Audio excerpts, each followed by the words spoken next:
Hello guys, magandang araw sa inyo. Ako nga pala si Erchan underscore TV. Gusto nyo bang turuan ko kayo kung paano ako mag-edit ng mga malulupit na templates, photos? Tara, i-review ko sa inyo, turuan ko kayo. Punta na kayo sa Play Store, hanapin nyo yung CapCut. Tapos, install nyo lang.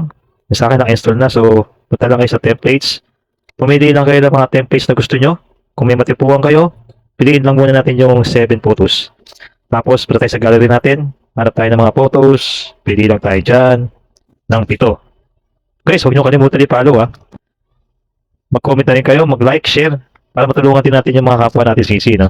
So, pag i-export natin, masasave na yan. Medyo matagal, medyo mabilis. Bahala na. So, labas tayo dyan. Punta tayo sa gallery. Reviewin natin yung ginawa nating templates. So, ayan, ang ating finished product. Nagustuhan nyo ba guys? Ganda no? Tapos, pagka-review nyo, pwede nyo na i-post sa Facebook. Pwede rin dito ang videos guys ha. Pwede rin siya ipang-edit. Okay? So, yun. So, ngayon mga kasisi, alam nyo na kung paano mag-edit ng mga malulupit na templates, photos. So, hanggang sa muli, ito ulit si Erchan underscore TV. See you sa next video.